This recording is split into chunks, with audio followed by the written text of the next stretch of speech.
They criticized me for smiling. I got criticized with that in the league.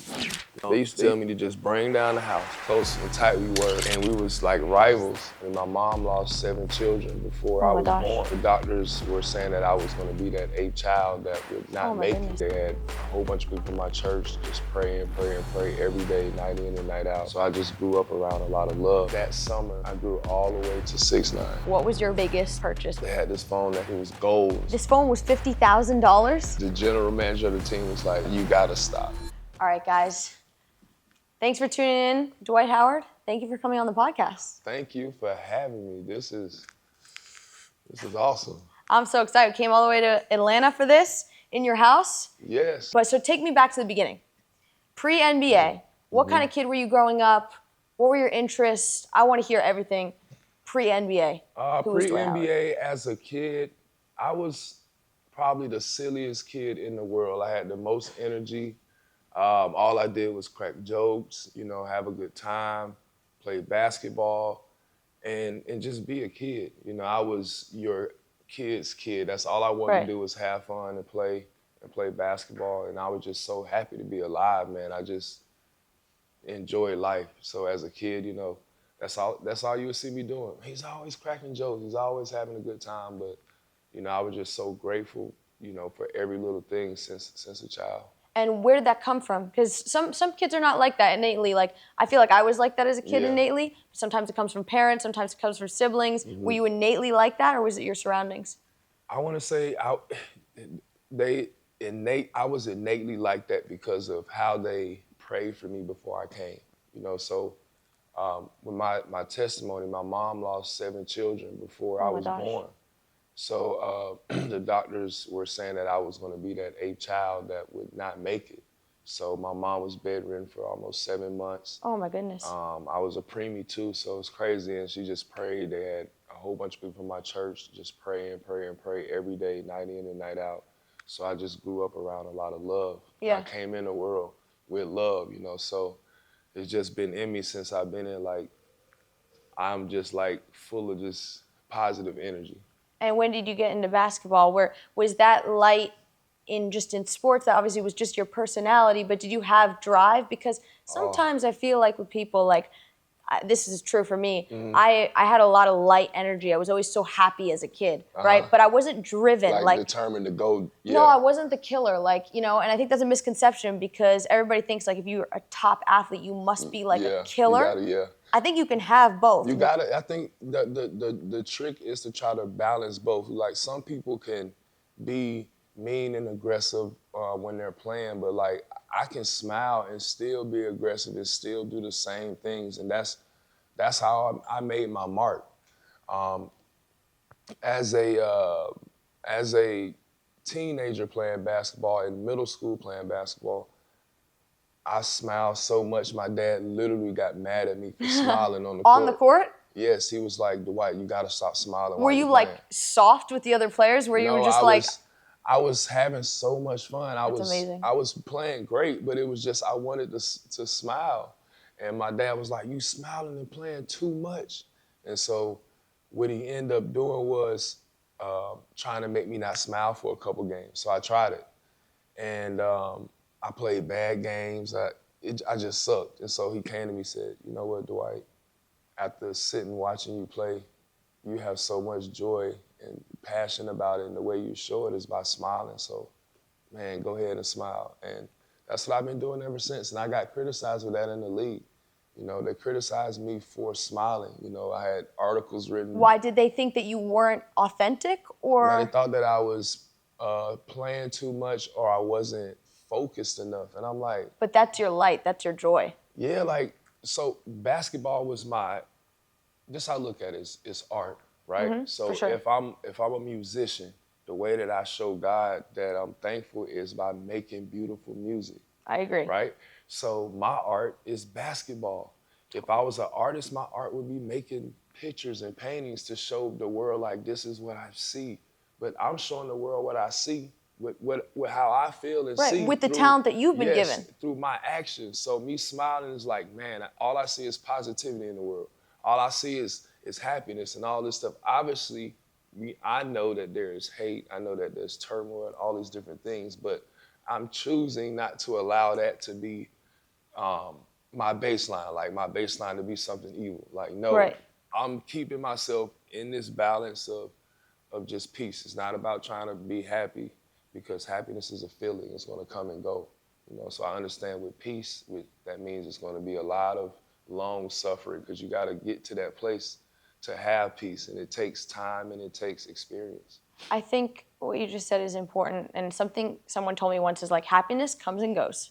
Happiness always comes and goes, but joy is something that is God-given, and Yes. it is either in you or not, or sometimes it comes to be in you. Yes. But clearly it sounds like you had the joy. So it was like without playing with so much happiness and joy, it was like taking away your will to play the game. Yeah, it's like really like scripture says, the joy of the Lord is my strength.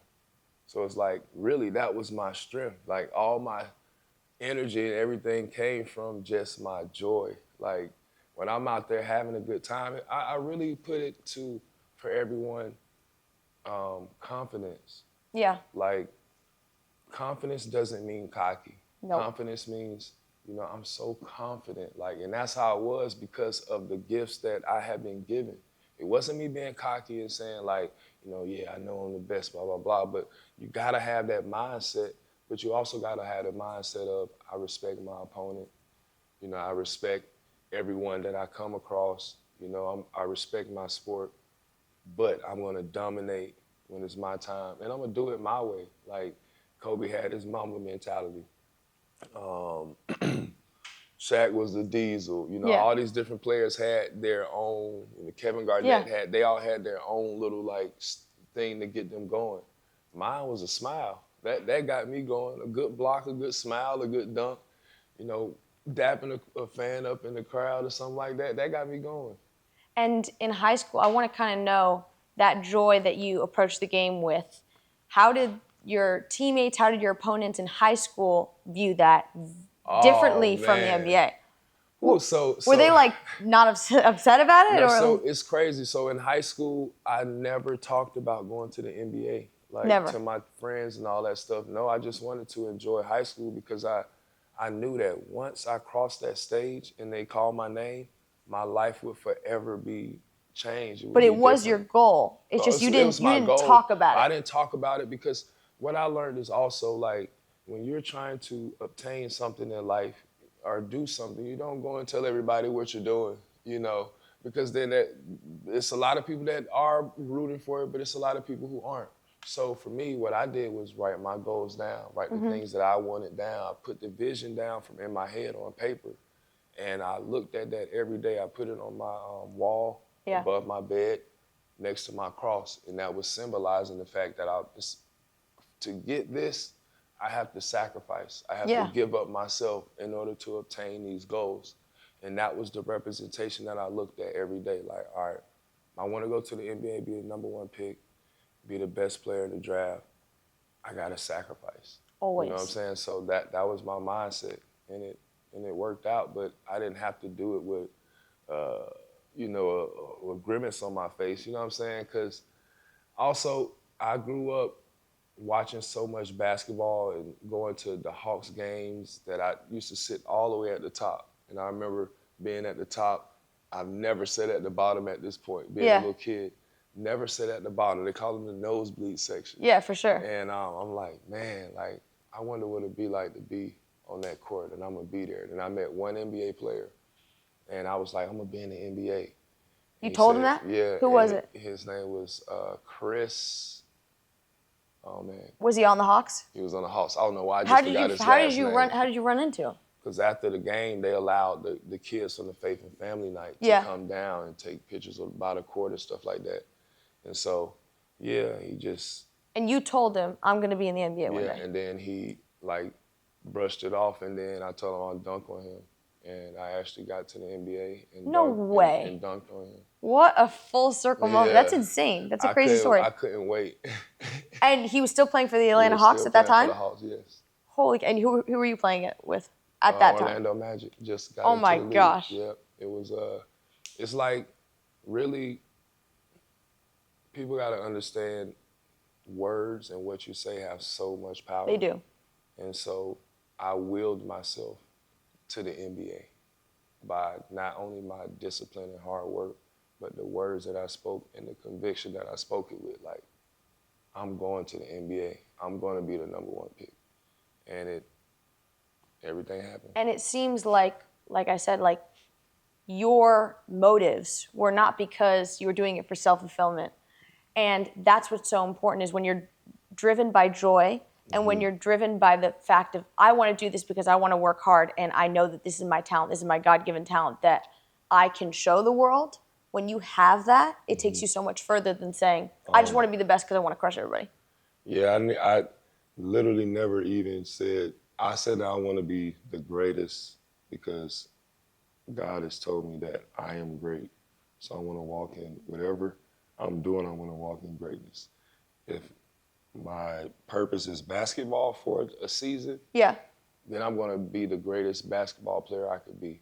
It wasn't about, trying to get the most money, And, there's been some times, looking back, where I'm like, man, I should have just tried to go get all the money. Yeah, you know yeah, what I'm saying? Like, thinking like that. But I'm like, maybe I would have lost my soul doing all that. Maybe I would have lost this and that. But, no, I really just want to win.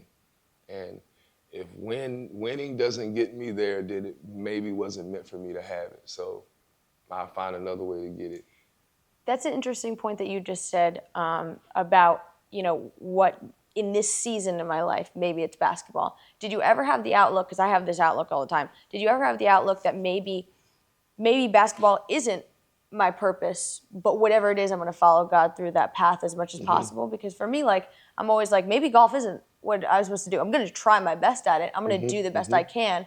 But, we'll see where it takes me. Did you ever have that mentality, or were you just always like, basketball's my thing, I know it? I played all sports. So I played football, I ran track, baseball, I did tennis. Oh, really?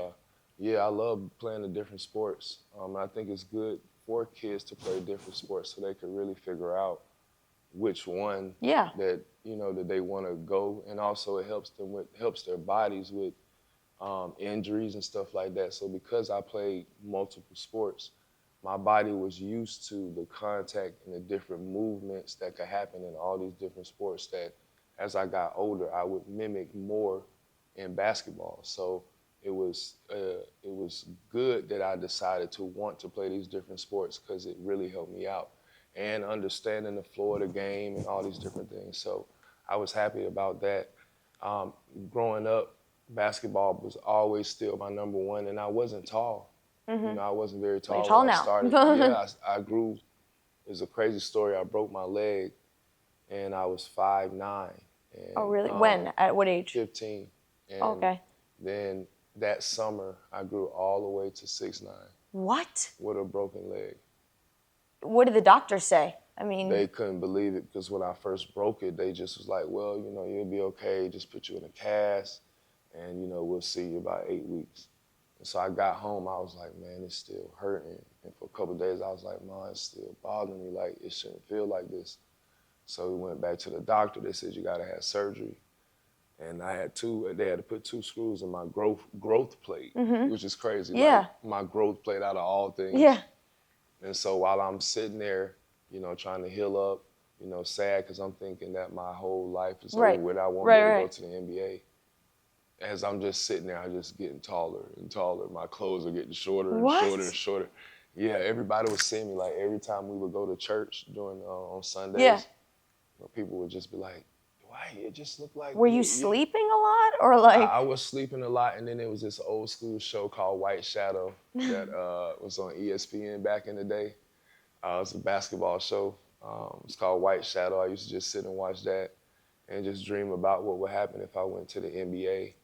And tell me you ate something differently or something like this. Actually, after the surgery, I couldn't hardly eat the same no more. After I got the anesthesia and all that stuff. So, were your parents tall? 6'4" and 5'10". Okay, that's really tall. That's pretty tall. Yeah, that's really tall. For your mom is 5'10"? Yeah. That's pretty tall for a woman. Yeah, But see, since I'm so tall now, I don't even see that as being tall. So like people like, I must look like a midget to you.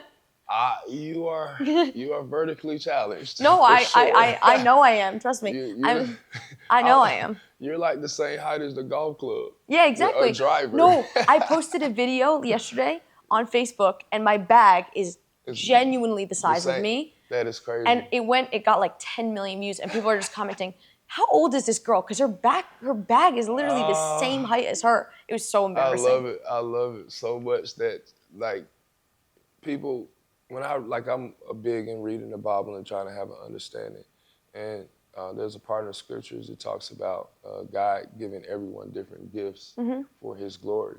So since we're all spirits, we all have a different body, and we all have something unique about all of us for a purpose. You know what I'm saying? So obviously, more people may have been given more gifts, than others, and more people go try to reach their potential than others. So I was just one of those people that's like, man, whatever gifts that He's given me, I'm going to try to figure out and master all of them. You know what I'm saying? While I'm here, and basketball was the one that took me to another level because it taught me discipline. Right. It taught me sacrifice. And it taught me more about myself and what I can accomplish when I put my mind to something, being 10 years old and telling your dad at 10 that you're going to be the number one pick and actually following through with it. It's a lot of people don't do that. What was his reaction when you said that? I want to go to the NBA? Yeah. At 10, he said, well, son, if you want to go to the NBA, you got to sacrifice everything. And you seem like you knew that and you understood that. But I always say to people, like, you're going to sacrifice on something. So if your dream is to be in the NBA, and you go the normal route, and you like be lazy, or you're like, oh, I'm going to play basketball for fun, I'm going to do it. Well, there's always going to be something in the back of your mind that said, I should have reached my full potential. So it's either sacrifice on the stuff that maybe you don't necessarily want to do, or sacrifice on your goal, your whole passion. Yeah, and I was like, I'm not letting nothing get in the way of me reaching my goal. Like, I was up every day at 4 a.m. I was on the track. During high school? During high school, every day I was on the track. I was in the gym. I was on the court. I was working out with guys who played in the NBA. Yeah. Because that was my dream. So I had to not just live in my head about the dream. I had to actually go and meet my dream, or just live it. So when I say live my dream, I didn't try to go live like a rock star, nothing like that. But me living in my dream was, okay, as an athlete, I know I'm going to have to get up early and go to practice. As a rookie, I know they're going to make me want to be the first people in the gym. So let me start working on being up and being on time and being early. Let me prepare myself for what I want to do and how long I want to do it. So in my mind, I'm thinking I could play till I'm 99 because I'm a little kid. I'm not thinking, one day I'm going to get to the point where they're going to say you're too old to play in the NBA. Right, it's not possible for you. Yeah, I'm thinking like, okay, if I work myself into great enough shape, I'll always be able to play in the NBA. Right. And so that's how I started, training my mind and my body to obtain that goal. So that's how I was able to play for so long. So you got into the league like super young, right? And this is where I want to talk about, because you said the joy thing, and you said that, during high school you were the light, you were the joy. I want to know if it was hard going into the NBA. Did that slightly change at first? I mean, you just mentioned like rookie, got to be in the gym earlier. Like, I want to take me through kind of like, was it hard to navigate? Did you have a hard time keeping that joy, keeping that light through those tough times? Well, I would say that experience is always the best teacher. And I went to the same school from kindergarten all the way to 12th grade. Wow. A very small school. I only had 16 people in my graduating class. Oh my gosh. So like all I knew was my school and my church, my AAU team. That's it. Small little bubble. Small little bubble. And now you open this bubble to the whole world. Like. And what was your perspective? I'm like, this is crazy. I just want to go play basketball. Well, because some people go and they come from that little bubble and then they go into this big world and then they go crazy. Well, what were you thinking? I had my crazy, you know what I'm saying? But I think that's why I said experience is so good, because luckily through my background, my parents, my teachers, my Right. church, my school, I never strayed so crazy, you know, but I obviously, you know, I did do Experience. I experienced a lot of life. And so now, you know, a lot of people are like, man, you shouldn't have did that or this, but it's great because now, since I was able to complete my mission, which was get to the Hall of Fame, become one of the greatest players to play, I can say, hey, I know I made a lot of mistakes, but I made my goal. My goal was to be one of the greatest players to ever play. My goal was to be the #1 pick in the draft. My goal was to be one of the best players in the state of Georgia. And I accomplished all these different things. So yes, I had some setbacks, but they were minor for the greater setup and the greater comeback, which was a championship, which was, you know, getting into the Hall of Fame, all these different things because of my dedication and discipline and hard work. And in those times, you're gonna have problems. Some people's problems are just magnified and some people are not. Did you feel like you hit all those goals, even looking back now, and then also when you were a rookie? Did you feel like, were you overwhelmed? And if you were overwhelmed, did you feel like maybe it's not possible to reach these goals? I wasn't overwhelmed at all. You know, I felt like I could accomplish every goal that I had written down. And that's how I trained. That's how I treated every game, every situation. Like, listen, I'm not, yes, I'm laughing and having a good time, but I'm not joking around out here. Like, Yeah. I'm here to win, you know, but I want to win and bring everybody with me. Like, I want to have fun doing this. That's like me too, yeah. What these people are coming to the game, they're paying their hard-earned money to see me play. Why am I going to be out here? Like, I'm going to entertain them. Like, Yeah. that's Put what it on I'm a show. thinking. It's entertainment. Like, For sure. if you want to come see me do some crazy hard work, come to the gym with me. You can sweat with me and watch me work out. Well, that's what sports are. Like, Yeah. it is entertainment. It's a form of entertainment, Yes, showing your people come, talent. Yeah, people come to the games, they get drunk, have beer. It's just like they watching the show. So listen, I'm going to put on the show. I'm going to dunk on you. I'm going to laugh. I'm gonna dap somebody up. I'm gonna act like I'm gonna hit the head and or hit the ref on the head or do a karate move. But it's just all for, you know, so people can go home and be like, man, I had so much fun at the game tonight. You know what I'm saying? Yeah. That's how I was looking at it. Like, before it was a lot of YouTubes and all these different things. That when people all came together, we all remembered those moments. And it's like, it's best to be like, man, you had to be there to see it. When people say that, it's like, dang, that moment must have been great. That made so much impact on them. Yeah. That's like the best thing you could get someone to say to you. The best. Was there anybody that, when you were 18, went into the league, was there anybody that took you under their wing? And was there anybody that you thought was going to take you under their wing but ended up disappointing you? I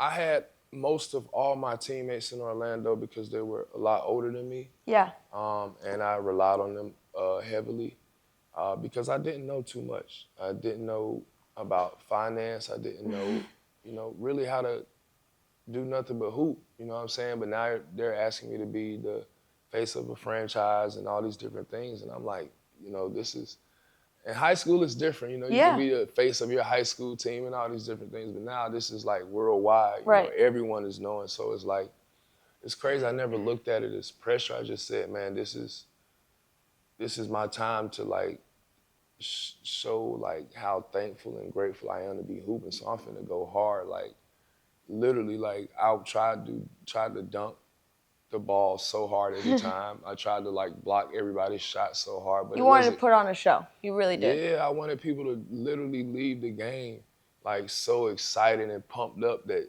if they're going to play somewhere that they could go try it and do it. Like, it's just a good feeling. And so was there anybody that made a real big impact on you, especially like your first second season? Like, oh man. See, that was like, hey, I'm going to take you under my wing. And that's okay if it didn't happen. I'm just wondering. Well, see, I would say,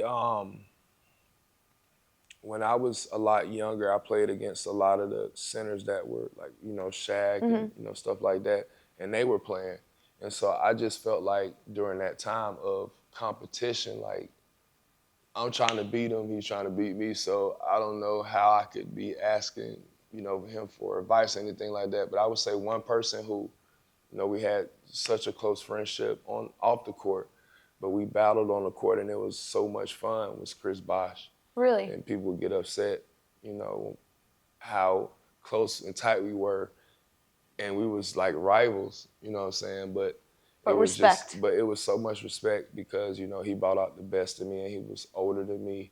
And, you know, he just was so smart and the way he just spoke about things, I was like, dang, like, this is awesome just to see it, but like, and he like my height, he can shoot, like he doing all this stuff. So I'm like, dang, like I just admire how he was able to go from being Toronto's, he could have stayed there in Toronto, had everything, but he chose to go to Miami with LeBron and then get some championships. So he took a big risk and he was rewarded greatly for it. But he was your rival on the court. Yes. I don't know how this works, so I'm just curious. Off the court, you said you were friends, right? Yeah, after the game, we Is he giving you any advice, or he's just like, no way I'm giving you advice. Let's talk about anything but basketball. Really, we just laughed and joked. You guys are just friends. Yeah, we were just friends, you know, playing games. And I would say it's so crazy. He actually deserves more credit on the content creator side, which is crazy because I love to he hear that. is actually if you look up a lot of his old videos on the internet, he was the king of content creation. And I would say that because he put together some all-star video, like for people to vote. So he made these little clips that say, vote for Chris Bosh. And they was really funny. And he produced them, edited them. He did the whole nine. So it's like he is one of the original content creators. He's like the king of clipping. Yeah, he was the original clip farmer. Seriously, I was gonna say like he's like the old clip farmer. Yes, yes. I want to know something that's really important to me. Like, what was your biggest purchase? Your first big purchase? Getting into the NBA. Purchase. I feel like everybody has something that they remember that they were like, I spent a lot of money on that. Well, I have something now that was probably, well, I've had a lot of big purchases. I'm just thinking about it now. Like, what's the first one you can remember? I bought an all gold phone. Oh, in what year? I was with Orlando. It was like 20. It's called Virtu. It's a company called Virtu. They make these phones. They got gold phones. They come with a 24-hour valet or VIP service. So like, oh my gosh, why have I never heard of this? Yeah, it's crazy. Virtu. They got their own phones, and they had this phone it was gold. And so I was like, man, I gotta get it. Did other people have it in the NBA, or were you just like, I just want to stand out? Who's paying $50,000 for a phone? This phone was $50,000? They have price ranges. Is it really gold? Like it's authentic gold? All this is real. This is a real company. You can make phone calls? You can make phone calls. You can get valet service, VIP service worldwide, or what they call it, concierge service. Oh my. 24 hours concierge. So I'm like, yeah, you doggone right if I pay $25,000. When did they stop doing this? They still got it now. Look it up, Vertu, Vertu, I say. That's how you spell it, Vertu phone. Do you still have one? Or do you still have the original? I don't even know where the phone at. No, you have no idea. Myself. And so I spent, that was a big purchase. I had a house, that was a big purchase, $9 million. I had a car, $1.2 million. What kind of car? It's I think you probably seen it when you pulling up in there at the top of the crib. It's a G6x6. Oh my gosh. My brother would die. That's like his dream car. It's so tough. I seen it. I went to Dubai. Oh. And I saw that, one of the sheiks, he had one. I was like, oh. You know they got the best cars in Dubai. Where did you get it from? And so they took me to this place, and I was like, I got to get it. It took 8 months to get to customs to get over here to America. And they kept the car in customs. I was like, oh my God. If y'all don't give me my car. Like now I spent $1.2 million on this car. Give me my car. It's hand stitched. Like it's amazing. I didn't see it. I now want to see it. Oh yeah. I used to have a plethora of cars. Oh man. Like so when I first got into the NBA, I literally had, remember we was talking about like going crazy? Yeah. This was your going crazy? This is my going crazy. Like I didn't have any cars. My first car was a '84 Crown Vic, super old car. My dad bought it for $500. Oh my gosh. Then my first car when I got to the NBA, Hank Aaron blessed me with a 745 BMW. And so my teammates was clowning me because I just drove my BMW and then I had an Expedition. And so they was like, Dwight, you the #1 pick in the draft. You over here got in these little baby cars, man. You bugging They out. needed you to step It it was up. peer pressure. They wanted me to step it up. And so for me, I'm like, you can't do that. You can't tell me to step it up because now I'm going to overdo it. Like I can't help myself. So now we end up, my team having the best car collection on the NBA team. Was that forged by you or by somebody else? It started with me because I was the catalyst, I must say. What was the first car that was really nice? Oh, I had all the Rolls Royces. I had That's my dream every car. single Rolls Royce. I had the Phantoms. I had the Maybachs. I had the Flying Spur. I had the Ferrari. I had the Ferrari hatchback. So that was your like, I'm gonna splurge on this. I splurged on cars. I did. It's not that bad. Yeah, it was. I had over like 17 cars. I had my gosh. 3-wheel bikes. Yeah, I was just getting cars. I just start like anything that I start collecting, like guns. I have over almost 200 guns. I made gun rooms and stuff like that because I love to collect. You like to collect things. I see it all here. But. Yeah, yeah, everywhere. Pictures, paintings. At first, you know, when I travel, a lot of fans, you know, they give me paintings and stuff. So I start putting them all around my house. Oh, that's awesome. Yeah, because it's great to see that, you know, my hard work and dedication has gotten love from people across the world. So like, anytime I get a gift or something like that, I love putting it in my house and then just walking around the house and looking at it like, dang, I remember when this fan did this for me. Yeah. When you came into the league, you were literally like the face of the league. And you got traded to Lakers, which obviously, you know, legends, right? It's a big name to live up to. And then you played in the Olympics.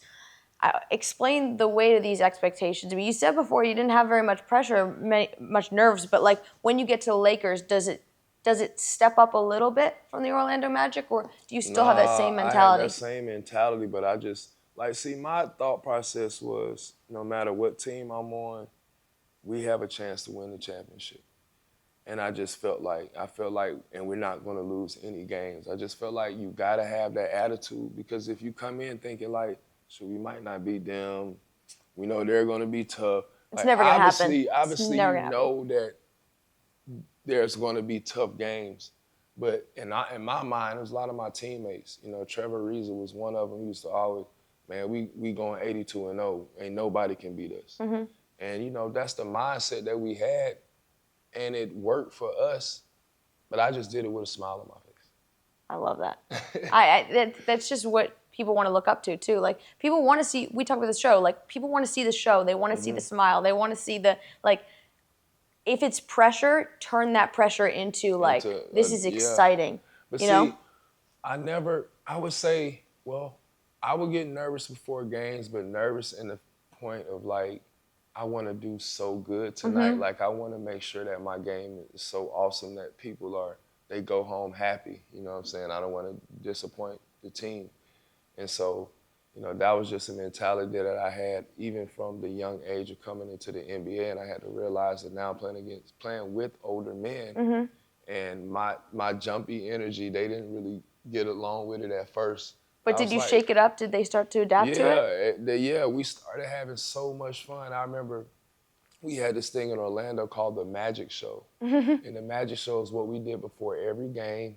We would introduce all the players to the fans and stuff like that. And then we'll do like a mini dunk contest. That's so cool. Before the fans and get the crowd hyping everybody before the game. We was doing it so much that it had got so over the top that the general manager of the team was like, all right, you guys, you got to stop. Because we were just having so much fun. Like, being on the bus, going to the games, talking to your teammates, you with these people all day. So it's like you develop this close-knit bond because y'all all on this same goal to get to the top of the mountain. And so, man, it was so much fun. When you say, like, it was so much fun at Orlando Magic, right? And, like, I love LA. I love the city. I think it's so cool. Lakers are obviously like dynasty. They're just so incredible, Yes. and it's like if you play for the Lakers or you play for like the Celtics, like those are big time teams. Yes. Did you feel like where you could take over at the Orlando Magic, whereas like it was With such the a fun Lakers. time? Did you feel like you were going in, keeping your joy to yourself and just showing it off, or Oh were you getting the no. team also No, involved? I wanted to get everybody involved. I just felt like, before that happened, I had got kind of a bad rap from the media and stuff like that, Why you do you know, think? because I had just left Orlando and the Right. way that everything had came out, it was like, man, the media is really trying to put me against this city Right. and make it seem like I hate this team. And it's just like a big clusterfuck. And it's just like I'm like, I really hated the fact that that had to happen. But it also helped me realize, like, you got to stick up for yourself. You got to really speak up and speak out when you have to, because if you don't, people will say any and everything. And sometimes it's smart not to go back and forth and stuff like that. But this, as far as with basketball, it kind of hurt my rep, because now it's like a lot of these people in the city was upset because they're thinking that I'm doing these things for the reason of them or the city and all this. I'm like, man, I really didn't like that. But my time in LA was amazing. I know the first year that we didn't win, it was crazy how people were so upset. But do you feel like you did anything in Orlando that upset the team? I mean, Or obviously because I left. just And because you yeah, left I left. I mean, yeah, and and you would then put them on the map a little bit? we, I think we did do a good job of putting Orlando on the map, and that was the goal when I first got down there, because everybody used to call us Orlando Tragic. People used to just go to Disney World and not worry about playing. I was like, man, I ain't come here for this. We finna turn this around. I want everybody to believe just as much as I believe. And that's how I carried myself and how I was so involved in the community, because I just wanted them to have the same belief as me. And that's even now, the belief is, the fact that you can accomplish whatever it is, one, if you're together, but two, if you believe. Right. And so that's just always my mindset. Do you think that Orlando was like, okay, Dwight's coming in, he's going to be the face of the team. He's just, he's going to lead us to a championship. And then they were Yeah. expecting a championship, and then when that didn't happen, they were like, is that why they were disappointed, do you think? I think they was disappointed in how the whole situation unfolded when I left. I asked to be traded. That was quiet. It was silent, but it came out publicly. Then it came out that I was against the team and the organization and all these different things. I wanted the coach fired. They had big articles about it. They was calling it the Dwight Mare. And this stuff wasn't true? Okay, so what was true was I did go and speak to the team and say that, I feel as though at this time our coach has lost the voice of the team. And I feel like we needed a new voice. Right. And that's what my first intentions was to let them know that, just from talking to my teammates and just hearing how everything is. And at the time, I'm young, so it could have been that just emotions and stuff like that, and they're venting to me. I'm like, man, I don't know if they're hearing our coach anymore. And so that was the first thing that was going on, was I'm getting that. So, I say that to the organization. And then, I go back and I'm like, you know what? Really, I just want a restart for my own life. I want to refresh. I want to start somewhere new. It has nothing to do with the team. It has nothing to do with the coach. It has nothing to do with the city. I really just want a fresh start, because I've been here since I was 18. This is all I know is Orlando. Yeah. So I just would like to get out. Like, Right. It's no offense. I told him I don't want to have the whole LeBron decision thing, or I don't want the fans to be burning my jersey. So could we keep this part quiet? Right. But, I had just asked them quietly, can they just trade me? Yeah. And then that's when it got out to the public, and it was saying I was wishy-washy. I didn't know if I wanted to leave or stay. And then the media was really playing with my heartstrings. I don't think people understand you're the topic of conversation on TV, all the time. All the time. And you're hearing these reporters who How did that affect you, like, honestly? It was hurtful to really see how quick some of the reporters would, be smiling in my face, wanting questions, and I'm really being genuinely myself. And then them turning right back around and saying some crazy stuff or talking bad about me. I'm like, dang, do you realize, like, I got a family, I got kids, I Mm-hmm. got people who love me. Like, they don't want you to be talking about their person like that. Right. Like, what if somebody was talking about your son like that, or your daughter, Well, or they your wouldn't people? want that. Like, you wouldn't want that. So do unto others as you would want people to do unto you. Now, obviously, I'm a little kid. Like, I'm young in the NBA. Came from high school. I'm only knowing how to deal with situations as I'm dealing with them because I never experienced none of this Yeah. stuff. So how do I know how to handle my emotions at this age like this on one side, being the face of a franchise, still expected to win and be great every night. And then you got to deal with all this other stuff. It's like, man, shoot, let me just get out of here. Yeah. And You know? also, like, I think, it would be unnatural or like not normal if it didn't affect you. So Yeah. do you feel like it affected your joy at all, or It did. Like, I was like, it's man, normal to go through that, especially when everybody's saying things about you that yeah, just it's like, no lie, from my time in the NBA till even now, it's like the world itself, people want you to be cold and cold-hearted. And I felt like all my experiences was to see if I was going to change who I am at my core. So I felt like the situation with the team in Orlando and how that ended, that was a test of my character. And maybe in some areas I failed at that. So guess what? I learned. So now the next situation, how do I approach it and treat it? And so I had to learn from the Lakers situation and the next situation. And luckily I was talented enough and I worked hard enough that I still found myself a job. But it's an experience that if you ain't never been through this, you shouldn't be trying to tell people how to deal with it, because coming in at 18, being an NBA player, like, it's not it's so much harder. easy. It's so much It's harder than not people think it is. easy. Yeah. Do you think that because you said before, it's like they want you to be cold.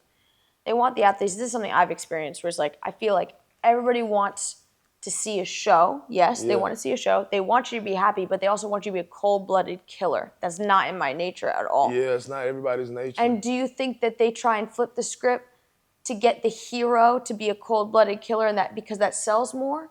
Or do you think that they're just like, because that's what it seems like to me. I just seem like, a lot of times when you are a hero or you do so good, it's just like, now everybody wants to see The you downfall. do bad. Right, they They're need to see looking for both. something. They're looking for the duality. The other side just to be like, okay, they're just like us, but it's like, but then when somebody does have that fall or somebody does go through those things, then Yeah. everybody wants to shun them away. Yep. Instead of saying, okay, so you experienced this. What are you doing to get out of it? How did you get out of it? Not like, oh, look at you, you messed up. Yeah. A lot of times we scorn people for messing up. Like, and then a lot of times the people who say that they're Christians or we believe in Jesus or God, how are we going to do that? Well, it's a double standard. They want you either, they don't want you to be happy and joyful all the time and always winning, because then there's no story. And they want you to come down to their level so that makes them feel better. Yeah. But then when you come down to the level, they don't want you there because they're like, you're not good enough. And you should not be And then on you this have level. to come back up again. So it's like it's always the same cycle. That's and why I said, it's I'm frustrating. Gonna stay here. Do I'm you gonna stay here. do you think that people are naturally good or bad? Well, it depends on their spirit. You have art, since it's polarity. You have a positive and a negative polarity. I don't think, well, there are good people, and then there's people who have had things happen to them that maybe have caused them to be a certain type of way. I could see that happening, but I think that I believe everybody starts off, good, and because of trauma or things that may have happened in their life, it kind of carries on with them. Hard to answer. I think people, definitely shy away to answer it too because it's like it'll hurt or offend other people. You know what I'm saying? There's some good-hearted people, and there's some people that's not so good-hearted. And I think that's what I'm saying. I think it's always a battle. It's really, to me, how I see it is the spirit and the flesh is always in contention with one another.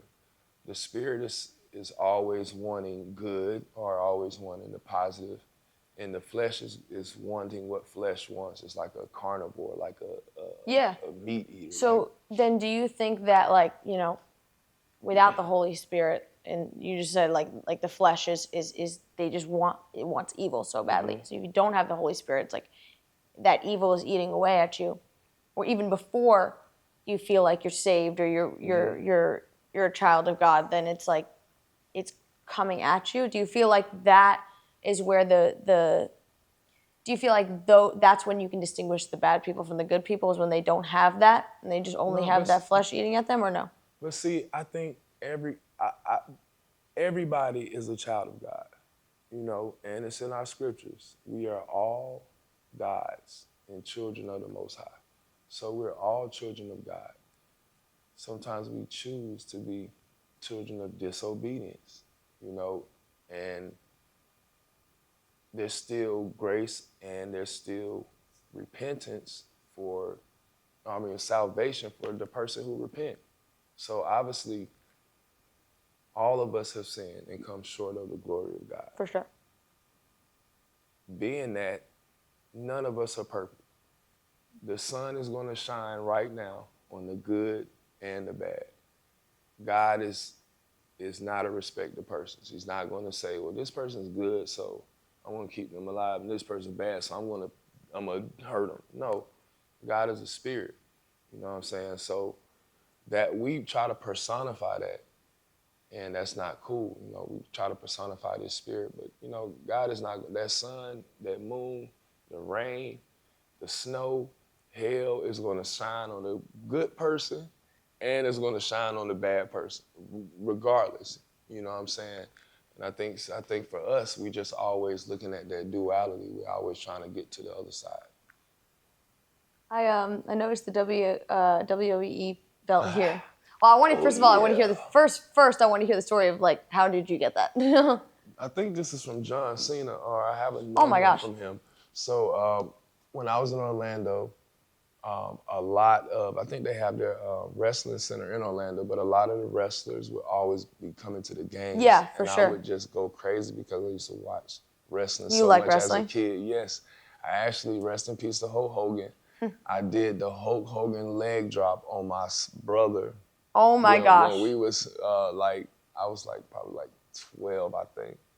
I did the Hulk Hogan leg drop on my brother's arm, and he broke his arm doing it.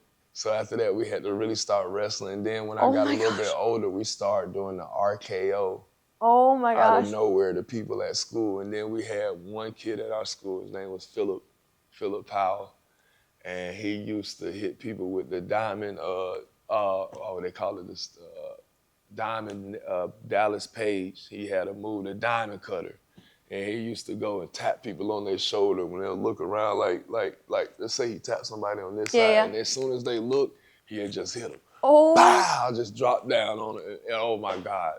Wrestling was amazing. So how I got this was I went to one of the wrestling matches, and I actually was one time I was on the stage. They let me get on in the ring and talk trash to the fans. Oh my gosh. And so I asked for a belt, And they just gave you, and you think that's John Cena's? I have one. That might be John. No, that's John Cena's up there. Oh my gosh. Yes, and that's the belt that they gave me for coming. That's amazing. Belt. I love wrestling. I actually was thinking about getting into wrestling, but when? What age? A couple years ago. Oh my gosh. Yeah, but it's people looking at it, they think that it's not real, and they think that it's easy. It is very difficult. People don't understand how difficult it is to actually pick up another human being that's just as big as you, as strong as you, lifts just as much weights and all this stuff. There's so much that goes along with being a wrestler, and I love to see wrestling because it's really like a dance. They're also showing off their art in a different Oh, it's form. martial arts. It's Yes.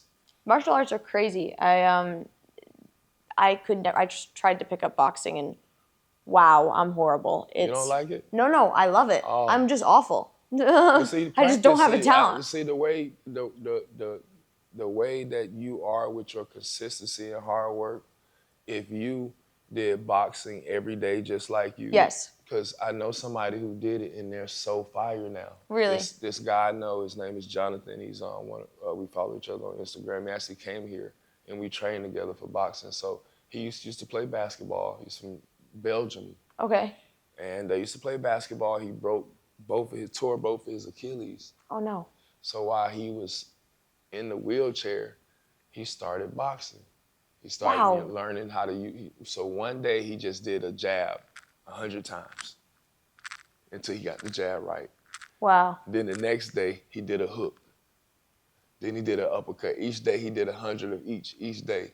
He just kept doing it until he got sharp at each one of those punches. Then he added the defense, the movement, all these different things. Yeah. Why is he in a wheelchair? He never got trained from a professional or anything. He's done all this on his own. And he's so great at boxing. That's like he's amazing insane. at it. He trains people like he's awesome. And it's all because he decided that he was going to take, like you was talking about, 6 months. Or, Would you say that was your advice? Because I heard you mention it before the podcast started. It's like 100 days. If you do 100 days something, would you say that's your biggest advice for somebody who wants to get good at something? It's really consistency, but we're just putting a number to it, and so you could kind of see it in your head. If you can do this one thing every day, 100 times, every single day, you're doing it once for 100 days. By the time you get to that 100th day, you're going to be so great at whatever it was, because you're going to experience the failures, the joys, the hurts. You're going to experience it all in that time frame.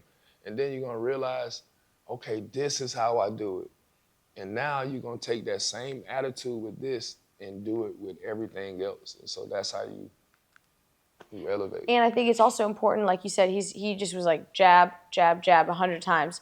If you say, I'm going to commit to doing 100 jabs every day for 100 days, eventually you're not going to be just jabbing anymore, because it's going to get boring as anything.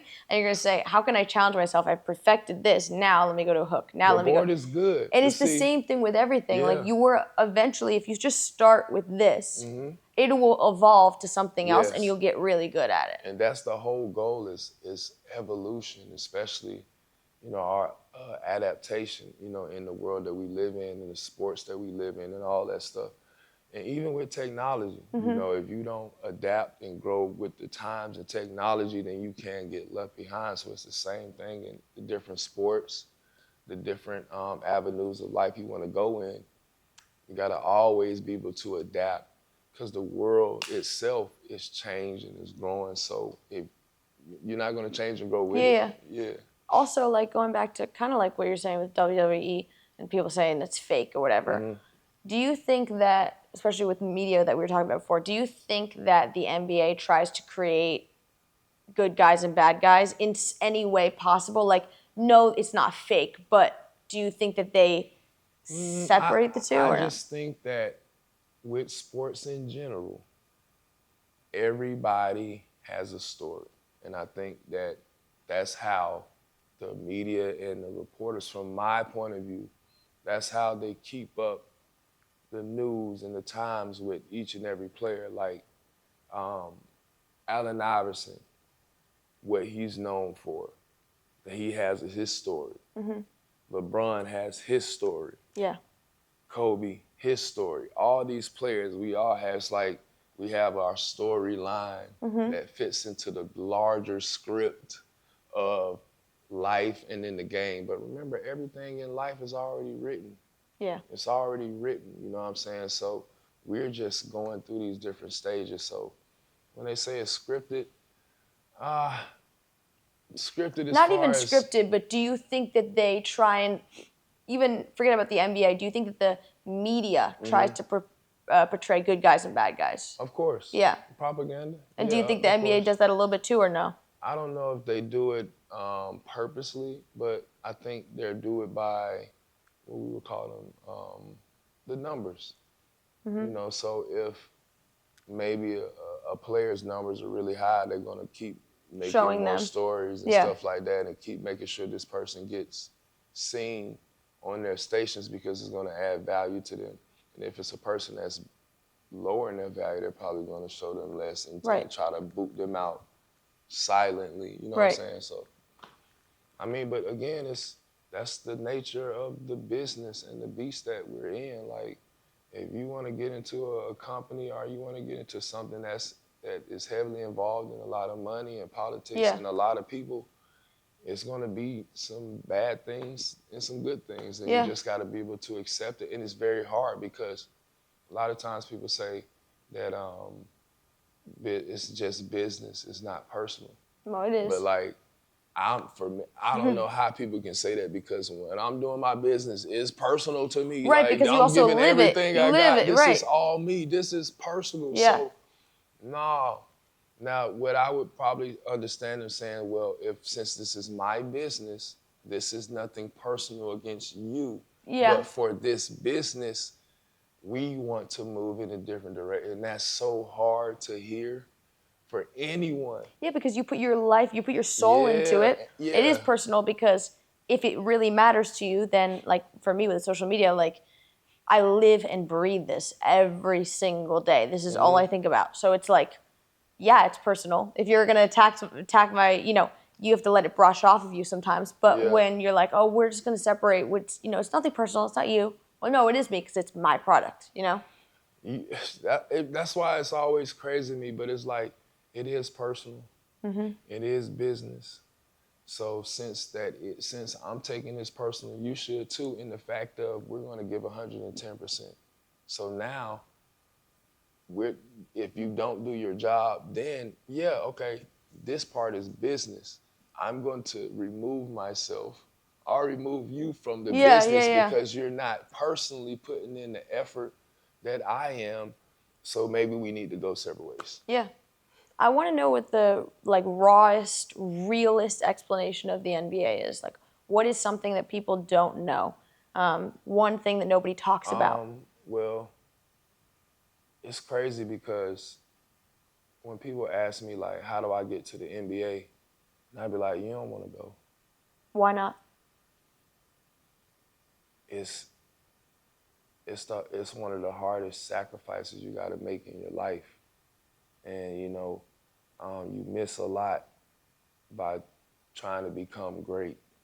Sacrificing exactly what? Give me an example. Everything, family, friends, time. Time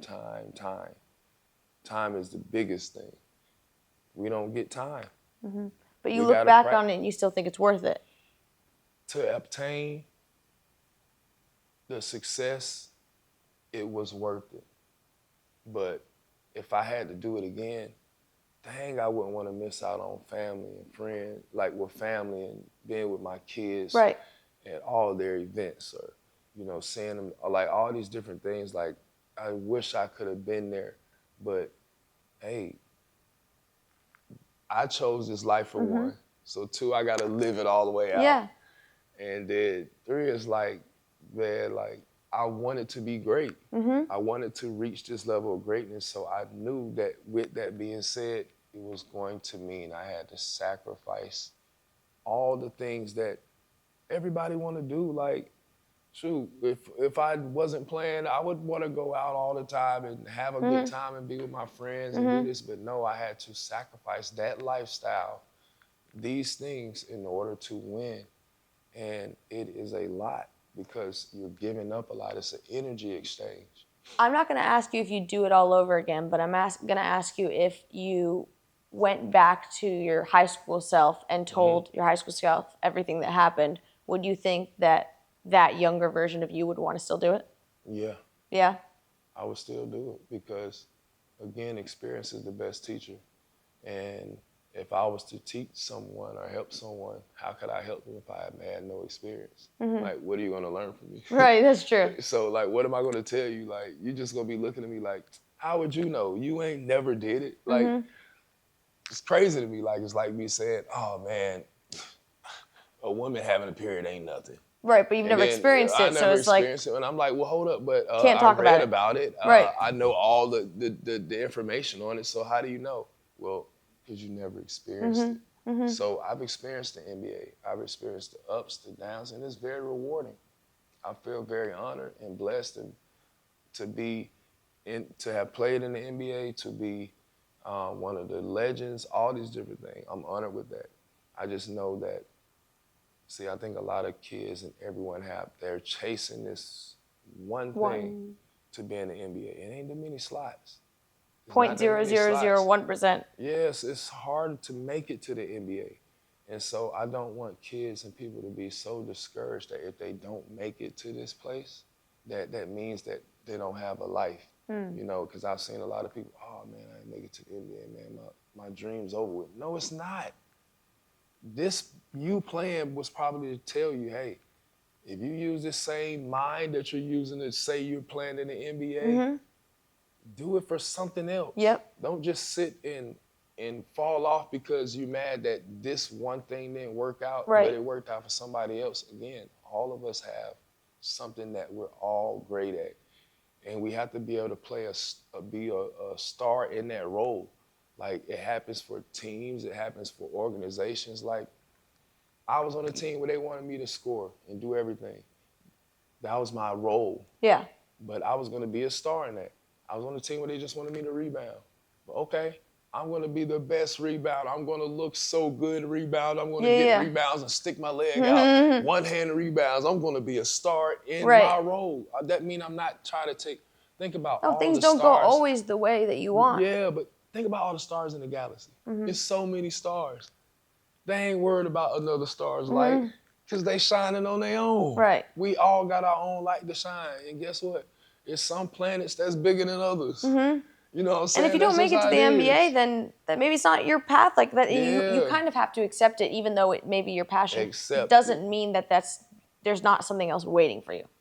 But I feel like people stop when their first goal didn't get reached. Definitely. And it's like, why stop? Maybe you wasn't supposed to reach it for a reason, to give you a lesson so you can reach it the next time.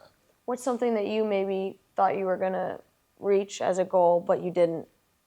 Did you have anything? Yeah, I thought I was going to be a better free throw shooter. I had a goal to be one of the best free throw shooters. I swear to God, I practiced every day, all day. I shot more free throws than Steph Curry, but when I got in the game, that joint was like, boink, boink, boink. I'm like, oh my God, this sucks tremendously. But you know what? I made do. I did what I had to do, and I became great at it, you know? And, hey, maybe I wasn't supposed to make all them free throws. No. I wish I could have. No, you wish you could have, but maybe not. What do you think your biggest accomplishment was? Biggest accomplishment, Hall of Fame. That's like making it into heaven. Different than the All-Star, different than Olympics, different than all that stuff. See, for me, I hate comparing like awards and this and that because they all have great significant value in different parts of my life. So at that time, Olympics, that's the greatest award, you know, for what I've accomplished. But encompassing my whole career, Hall of Fame, is nothing like it. You know, it's like what you play for. It's like your name is forever on a wall with the greats in the skies. Like, it's imprinted forever. Like, right. That's it. Looking back, like, if your rookie career was in 2025 with the game that is completely changed, right? Do you think you'd still have the same career in the first rookie season that you did, or no? I think. Or would you have adapted? I think I would have played like I played in high school. So yes, you know, I would have adapted. When I came to the league, there was no such thing as bigs bringing the ball up, doing any of that stuff. It was get your butt down there and that paint down there. And get all the rebounds. I don't want to hear your mouth unless you're on defense and you calling out screens. I want you to go block every shot. Dunk. They used to tell me to just bring down the house. Block all the shots and bring down the house. Bring down the house and just dunk. So I'm 18, 19. I'm like, all right, I'm going to do that. I'm going to bring down. I'm trying to literally break the basket, the ball, everything. Not everything. So when people see me get ready to jump, they just move out the way because they're like, man, he ain't playing. Yeah. So back to rookie year, like, Walk me through some of like the unspoken rules that rookies have in the NBA that maybe people don't know about. Like, Well, shoot, they got it. It's different now. See, back then they had rookie hazing and stuff like that, where the rookies had to do everything. Like, I had to get one guy on my team. He was in a gang, and he wanted me to get him only red gummy bears. oh my So I gosh. had to go to the store and get only red gummy bears, and which means that I had to either take out a whole bunch of bags of red gummy bears and put them in one bag Yeah, for yeah, him, which most likely I had to do. You had to pick out every single one. Yes, and then I Oh had my to put gosh. them in the refrigerator to keep them cold. I also had to get orange juice and donuts every game day morning for my teammates. Get Oh the my goodness. newspapers. You were the assistant. Yeah, I had to do all that stuff. What else we had to do? Get the bags off the bus, help with the equipment, help with the laundry, getting the players' jerseys and stuff. But as we got older, they kind of stopped using the rookie hazing stuff. Because they're saying we just want our rookies to, people's going overboard, like putting popcorn in people's cars. Oh my goodness. I think that's actually funny. To me, that's not funny. Like, I mean, people joke about, but like, you got a lot of cars, 1 car, 2 car, 3. Yeah. 2 cars, 3 cars. What kind of car is it? Like a BMW? So just imagine you get home right now and your car, exhaust, AC, everything is full of right. popcorn Yeah. and kernels. You're gonna be so pissed. I don't care if I'm a rookie or not. Like, we're gonna have to fight or something. Like, I'm getting suspended for practice or something. Cause like, come on, man. Out of all things, you want to popcorn my car? It's kind of creative, though. I've never heard of that. It is creative, but don't popcorn my car, man. Like, Did that happen to especially you? if I'm a guessing this rookie. happened to you. No, it didn't happen Oh, to me. no? But you just said, like, I'm a rookie. Like, why would you do that to me? Like, I don't know the rules yet. I'm still learning. Yeah, you yeah, yeah. keep popcorn in my car and take it, doing all this stuff. What was the lowest point in your career? I mean, like absolute bottom where you just felt like I can't do this anymore, or walk me through that. Well, I know it's like I've a little had bit of I had some instances. I've had some off-court situations where, my name was being tarnished, and I was like, man, I'm sick of this. Just, this stuff not even dealing with basketball. Why Right. is this my personal life being, brought up and, brought out into the public and stuff like that? So, those were not down moments, or those are moments I was like, man, like, Did that make you feel like you want to quit, or? not quit, but it just, like, it made me want to, like, I was so close to being angry with people that, like, I wanted to snap on people in public. Yeah. But I was like, I couldn't even get my nature wouldn't even do that. Right. But it was just like thoughts in my head, like, man, people booing, they talking trash. I'm out here and they, saying this stuff about me, man, about all these people, man, I don't want to deal with nobody no more. But then I remember how that player was when I was in high school. I mean, middle school, told me I want to go make it to the NBA. And I remember, all these little things. I'm like, I don't want to be a bad character in anybody's story. So let me try to, keep it on the positive. I mean, it really seems like even with the lowest points in your career, you have like a crazy good balance. Like, I mean, everything seems like you seem pretty happy. You seem very joyful, even in the low moments. I have a lot of them. I have a lot of low moments, but what I do is I have a war room in my house, which is a prayer room. Or I get to my place outside and I go cry. I go weep. I go get it all out. And then come back to my family and everyone with a smile on my face. And I done released it. I done got all of it out. But I try to do that away from cameras, away. Yeah. I'll tell people and I'll talk about it, but I don't think they necessarily need to see that image of me doing that, what Right. I'm saying? They But can see it through the light of you. Yeah, I'm an authentic person. I cry now. I'll cry talking. I'll cry, stuff like that. But like, when it comes to giving things to God and letting go, I go to my secret place. and get in my prayer closet and I let it go. I know it's personal, but what are you asking God in those prayer rooms? Like, even now, like, wait for the basketball.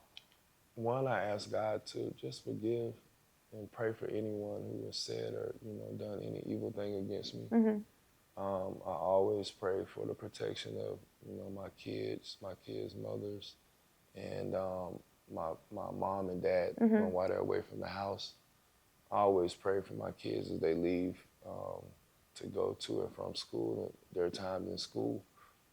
While I was in the league, when I stayed in Houston, I had a super big war room, and I would just write on the little yellow stickies, you know, people that I wanted to pray for, or people that would ask me to pray for them. So I had a wall full of, you know, yellow stickies. And actually, two of the people that I prayed for religiously was Kobe and Shaq, which is crazy. Recently? This is what? This was when? I was in Houston at the time. Oh, okay, so It was a while ago. why specifically? Because they had gone against you, or? On one end, everybody was saying me and Kobe hate each other and all this stuff, blah, blah, blah. So I said, you know what, instead of openly saying anything about him and maybe how I feel off my emotions, I'm going to just go pray for him, pray for his family, his kids. Best thing you could do. And then Shaq, you know, because I was like, man, this dude, I'm way younger than this dude. Like, why he seemed like he talking trash about me or hating him? Like, but, you know, I'm like, you know what? I'm going to just pray for Shaq. Do you think that helped your relationship with them? Or did it help from your point of view where you feel like there was a weight? It helped me. Like, obviously, you know, you can't control anybody or change how they feel, but you can control yourself. And I feel like if I was a person to be like, I'm going to hold on to this and I'm going to, you know, keep having this thing against them, then I'm just poisoning my own soul. Like, what can I really be mad for them? What do you think Shaq's beef was with you? Because he's so much older than you at the time. I don't know. I don't know if it was beef. I mean, I really don't know, because I never was really, well, like, when it was going on in the midst of everything, I was going so like, man, why this dude hating, man? Like, do you think he did that with other people, or just you was singling out you? I thought he did, but it just felt like it was more so on me because people was comparing me and him together, and I'm like, bro, you should be excited like that. They're comparing you to someone, because when they compare me to or say someone similar to me, that's like giving me the ultimate sign of respect, because they're like, man, this person is just as good as him, and he did. So I'm like, man, if I'm looking up to you, why would you be upset? And was there anything particular that he said, or? But I think he could have took the fact that I had a Superman cape, and, you know, I did all that stuff that he would think I was trying to go at him. But my Superman reason for being nicknamed Superman had nothing to do with because of Shaq or anything like that. It's because I used to just do some alien-like things, I would say, in the weight room and, you know, on the court. So my teammates would be like, man, you really like Superman. Like, so they came up with that for you, and you were just kind of like, oh, I guess I'm going to go with this. It never crossed your mind that he was going to be upset about that. Yeah, because the Superman was from Soulja Boy. Oh, yeah. Because I used to always dance, still dance. Do you like Soulja Boy?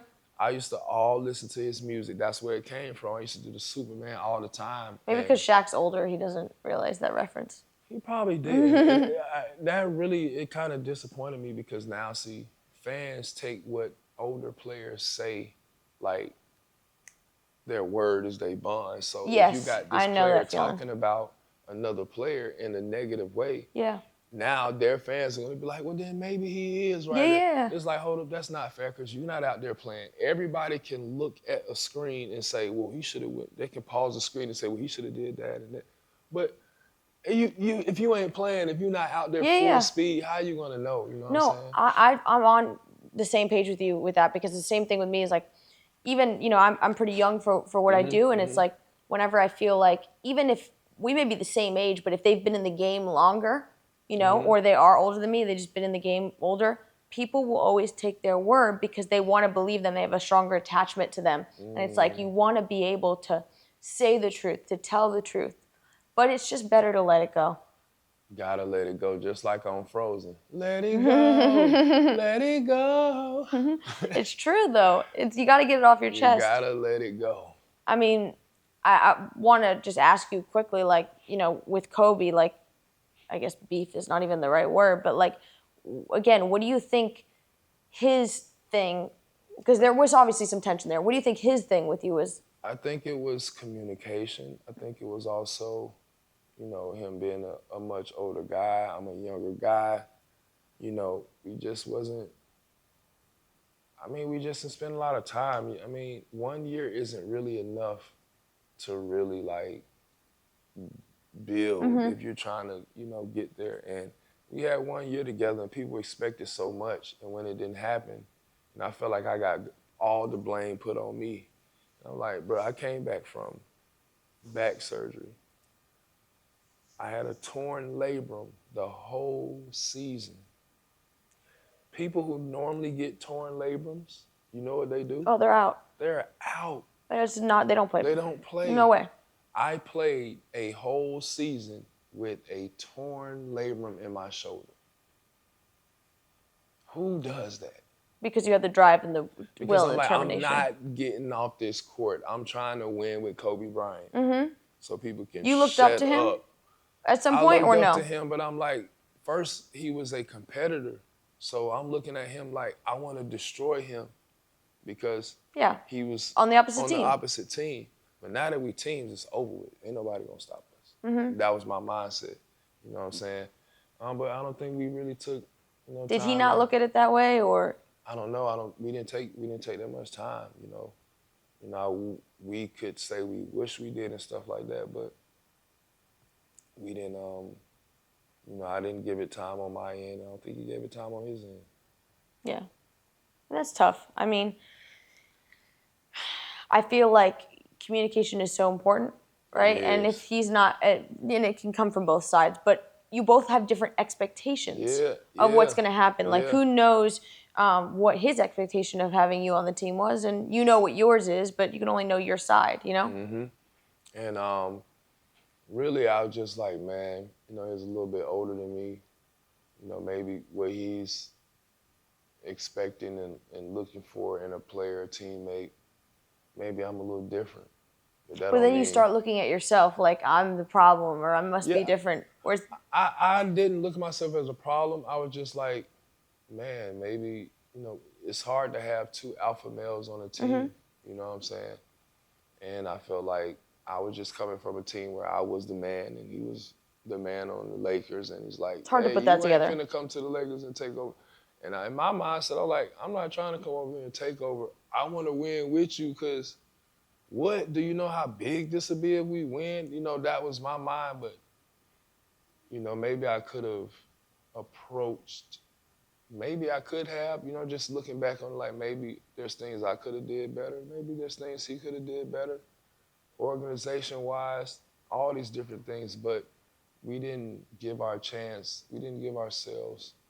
a chance to go through it and figure out what could happen on the other side. A lot of times we choose to do something, and then when it gets too hard, we just say, I'm gonna give up.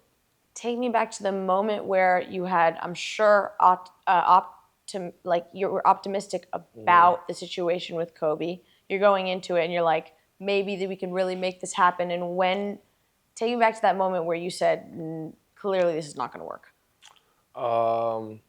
Well, the whole season, beginning of the season, I was like, man, this man Kobe, it's gonna work because I'm a fast big. I can set screens. I can post up. He can get the fourth quarter points. We're gonna have so many lobs. Like, I'm just thinking like all this, and it didn't happen. And so was it overtime or was it one specific? It was overtime, and then when we got to the All-Star game. That's when I knew it was something like going on. When he wasn't really talking to me, and I'm like, you know, first you gotta think, I was growing up watching him. Well, you were a fan, obviously. Yeah, I was watching this man play. Now I'm on his team, and now we're teammates, and he's not talking to me. We don't want a gold medal together. I'm like, how do I supposed to handle Mm-hmm. this? You know what I'm saying? Um, and those are tough parts about being in the NBA. Like here you are playing with one of the greatest players ever to play, Kobe Bryant. Who in the world is going to believe you if you say anything like outside the ordinary? Mm-hmm. No, that's Kobe. He's not going to do. Yeah, How yeah, would yeah. you know what I'm facing? Yes. Everybody gonna have their story about the person, this person and that person when they play with them. You know what I'm saying? So it's, it was it. I just wish that maybe we both, or even myself, because he's not here to defend himself, could have looked outside of our own egos to see what we could have done to be better. But go back to your career and break down like, hi. Hi, Angel. So I would say use one word to describe different phases in your career. If there's like, maybe 4 different phases, I'm sure you have it compartmentalized in your brain. What's one Okay. word that you would describe each phase? The first phase, the whole thing is roller coaster. Yeah, yeah, yeah. First phase is, I would say, what's the word I want to use? The first phase it was a blur. That's the word I can use to describe it. It happened so fast. It was so many things going on. That's what when they say the high life is, whatever you call it, Yeah. that's what it is, because it's so much energy. Like, it's giving out so much energy playing. We're playing high energy buildings, all this stuff. So I would say blur is the first part. Second part was more so like the being an adolescent, like being a young adult.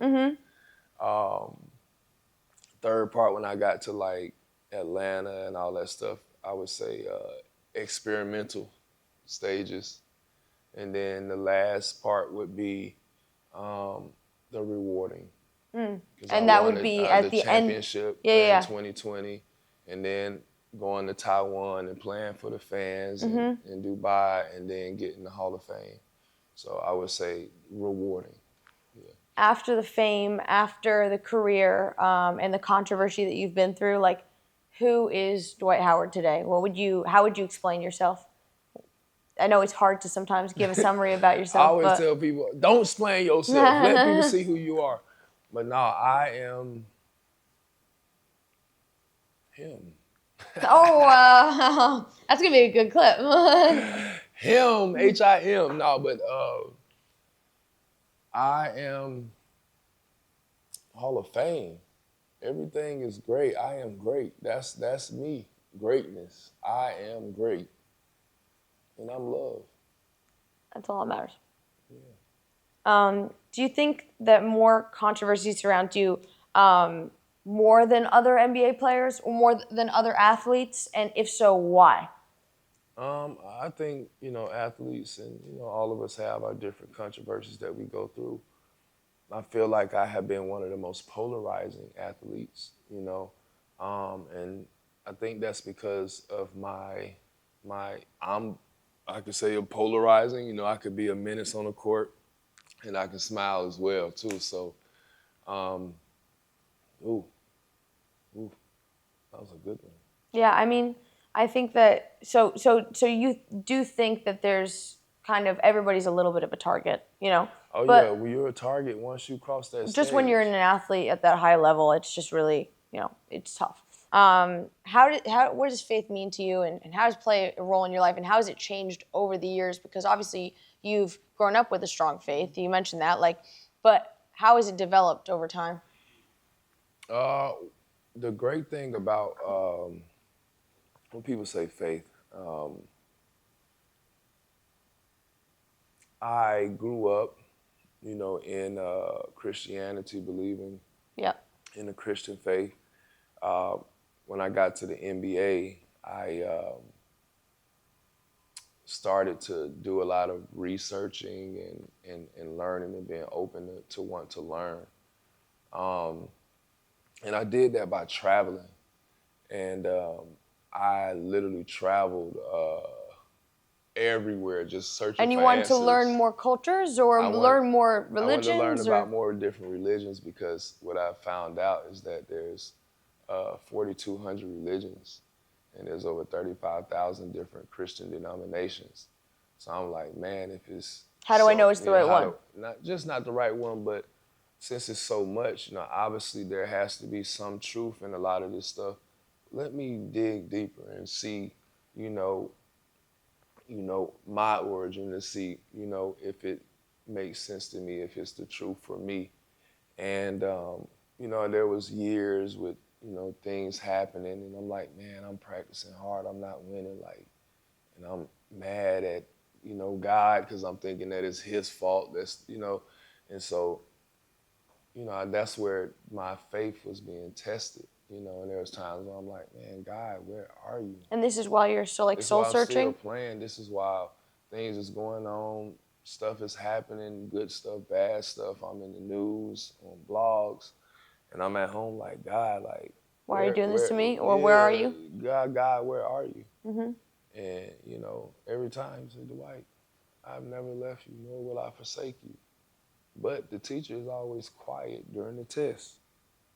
You know what I'm saying? And God is not going to test you. We get tested by our own lust. And that's not God testing us. That's our lust. So for me, when I was going through the different trials and stuff, after doing my research, after learning so much, after my experiences, then I was able to say, God, you real. I know you real because, put that down, girl. I know you real because of my experience. So because of my experiences that I've had throughout my life and my time in the NBA, I know that this spirit, this force that's inside of me, that's inside of you and everyone, I know that it is real. And I know that it communicates, and I can communicate directly, with, the Most High God. And so obviously, you're saying God is real, and you've been on this exploration.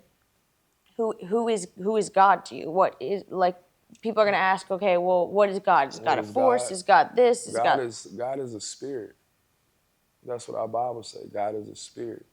And, another word for spirit is what? Energy, force, chi. These are all different words. So after traveling, I started to understand why these people were speaking this way, why they would say these words.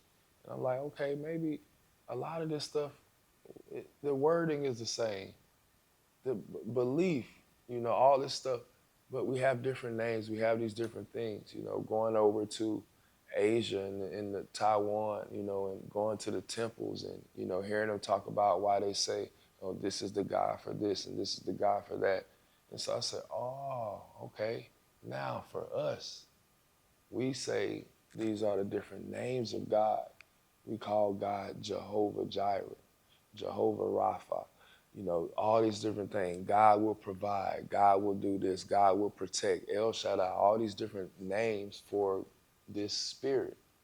How do they do it in the temple here in Asia? Okay, well, they call this the money spirit or the money God. This is the God that's going to help us get money. They're not saying that, they know that this is a spirit, but they're giving it a form of a person just so we can have an understanding of this spirit. They're personifying it. And so now from me getting this experience and reading and studying so much, I have a deeper understanding of the Bible and my faith. So now I am true believing in the red words of Christ and following Jesus. After experiencing all these cultures, all these different religions, do you believe that they're all right in their categorization of God? See, in the world, there is no such thing as right or wrong. There's only, well, we made right and wrong, but there's only polarities. There's positive and negative polars. You know what I'm saying? So from traveling, a lot of times the words that we use is because of the area that we live in. You know what I'm saying? And since this is the area like Asia, or we were in the Philippines, or, you know, because they have a big faith, Christian-based community in the Philippines. You know, just people have different words, and those words mean something or mean similar to how we might say something. Like from the South, from Georgia, we say the word shawty. And shawty out here could be a lot of different things. Yeah. Like, hey, shawty, go get me that. Hey, shawty tripping. Mm-hmm. Hey, little shawty, like, you know what I'm Yeah, saying? yeah. So it's like the translations, and people say, well, you know, you can't change somebody's name throughout history and all this stuff. But okay, let's look at what the name is in these different languages, and you can trace back through history to see if this person existed. So my faith is not just based off of belief. It's also based off of understanding from studying and from going out and doing my research, because the Bible says, study to show thyself approved. So obviously the Bible also says that God says himself, don't worship any other gods before me.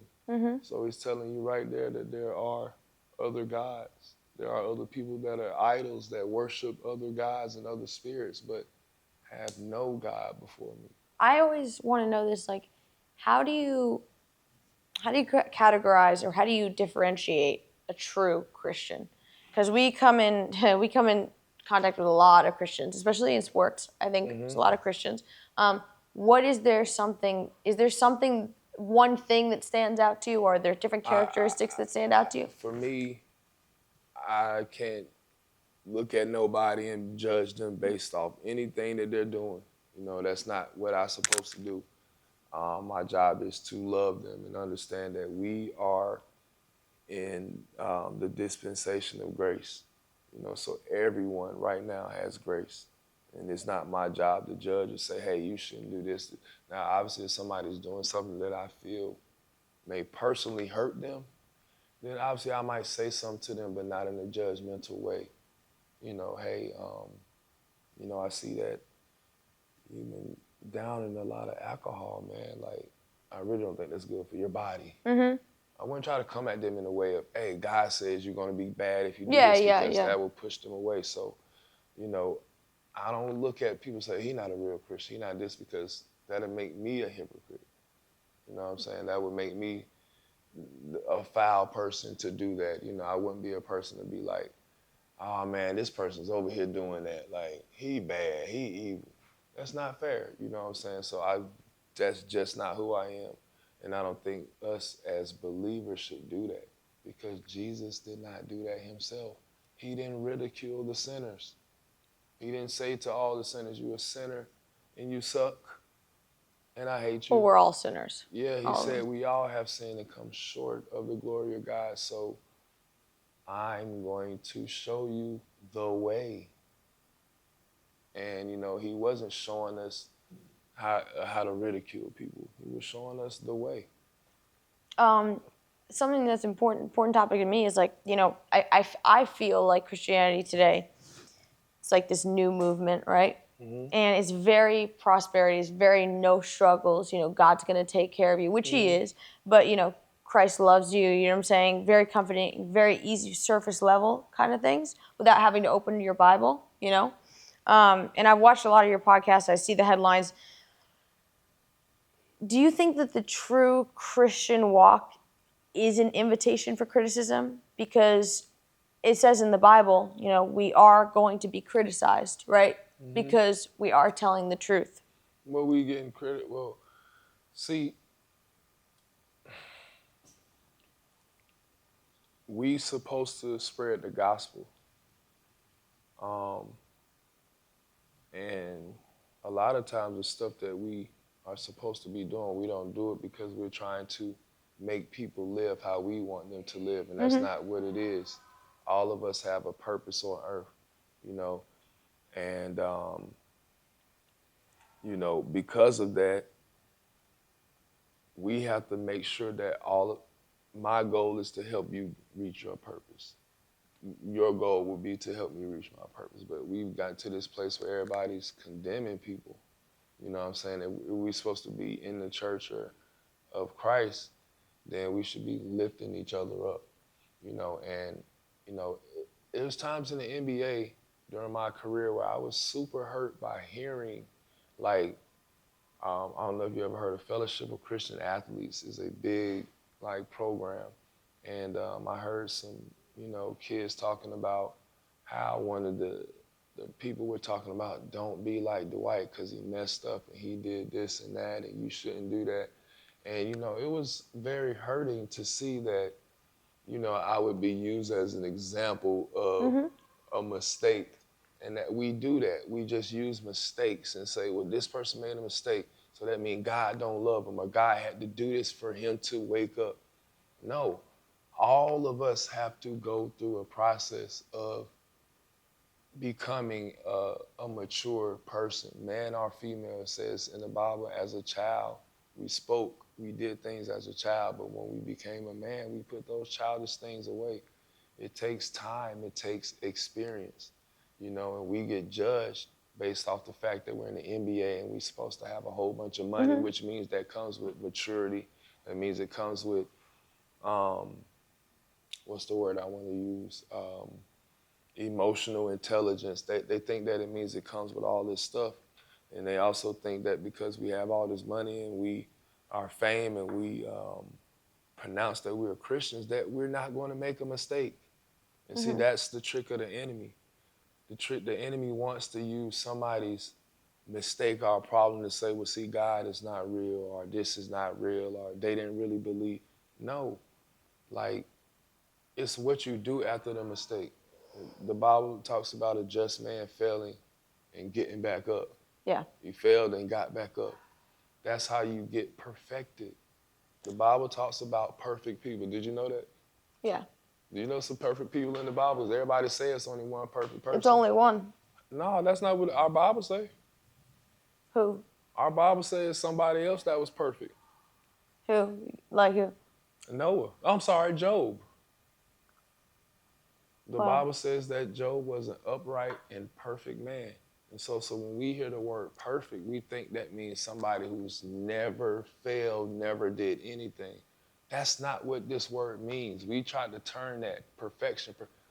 What do they say with training? Practice makes perfect, right?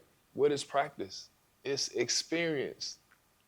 So he's gained so much life experience that he became perfect in his ways through his trials and tribulations. So now he can be called a upright and perfect man.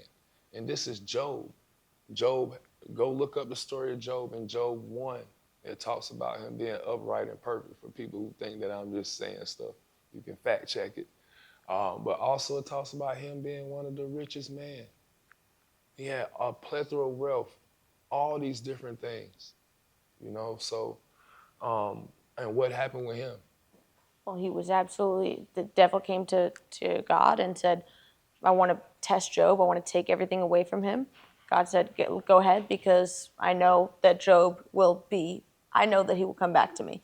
He took everything from him. Job wasn't going to ever turn away from God and speak against him. So that's why I was saying, what people do, the people who are in the faith, who do believe, people who are faithful try to even test you to see if you really believe in God. You don't have to do that.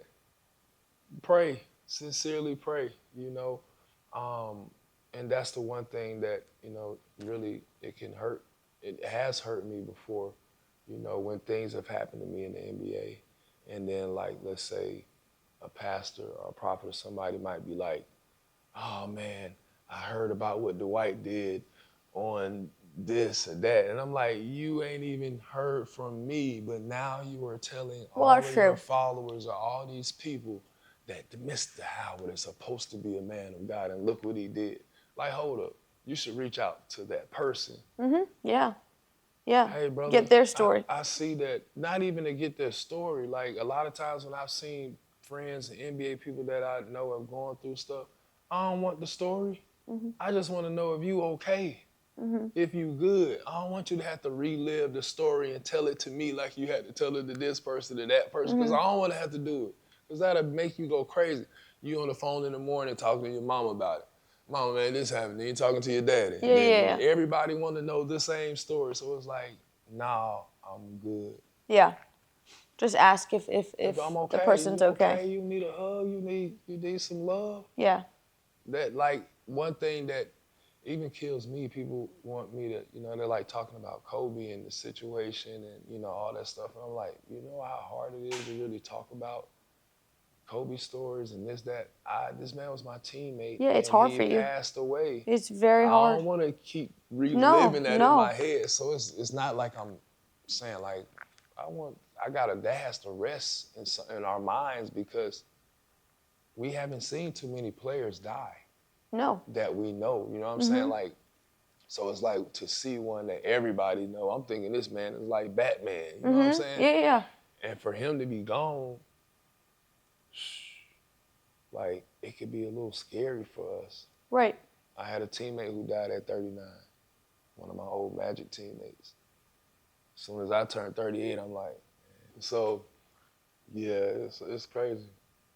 I mean, I can imagine how hard it is for you, and people don't realize that. They just want to hear the story, right? Like you just said, and it's more important to say, like, hey, are you okay? How do you feel about this? I mean, I'm sure it's playing on your emotions, but to finish off the conversation, I really want to know, like, you've reached every goal, right? Every goal that you've set out for yourself, even when you're younger. We went back and talked about that, but what would you say to someone that's trying to get the career, the fame, the money, the experience? What would you say to them? Would you back them away from it? Or is there a certain piece of advice that you would tell them to keep going with? I would say to that person, what is your why? Why are you really doing this? If you're doing it for money, then that's understandable. But realize that there's going to be a set of rules that apply to you because you're trying to do this for money. If you're doing this for fame and celebrity, it's a whole nother rules for that. It's a whole nother game. It's a whole nother level, and it's a whole bunch of things you're going to have to do with. If you're just doing it for passion, you got to realize you might not get no money. Yeah. You might not get no fame. You might not get no glory for it. But you're doing it because you love it. That's why you got to realize, what is your why? Are you trying to go down this path because you want this type of reality, or this is all your choice? And then once you choose it, you either got to stick with it or let it go. Because when you speak it, the word of God never comes back void. Remember, we are little gods. We have that same spirit in us. So when we speak, it's not supposed to come back void. So that's why when I say something, I want to make sure I do it. When I write it down, I do it because I don't want that to come back void. I want to complete it in my lifetime. So make sure you understand the why. Why are you doing something? Why are you doing this? And I think for me, at least, I had to figure it out as I went. I didn't really know what it was going to be. But as I kept going and as I was growing, I then, figured out the why and what I was actually doing it for. I did know, subconsciously I knew, but yes, you're right. You pick what is your reason. It's great advice. The last question that I have, who is, in your opinion, the greatest player to ever live? The greatest player to ever live? See, that's a difficult question because there's so many different great players who did so many different great things. My favorite player, and I thought he should be the GOAT, was Kareem Abdul-Jabbar. One, he had two names where he was good. He was Kareem Abdul and he was Lou Alcindor, and each one was dominant and had their own Hall of Fame career in itself. But compiled together, college, high school, NBA championships, MVPs, points, all these different things this man did with one shot. Greatest of literally all time. All time. All of his entire lifetime. All of us, I feel like anybody who's ever put on that NBA jersey is a GOAT. it takes so much. It takes so much to even get a chance to get a call from a team. It takes so much to even get an opportunity to play. And for guys to make it from any background, it is awesome to do. So I feel like every player that has ever stepped on the court is a GOAT. Obviously, remember, there's levels to everything. Yeah, for sure.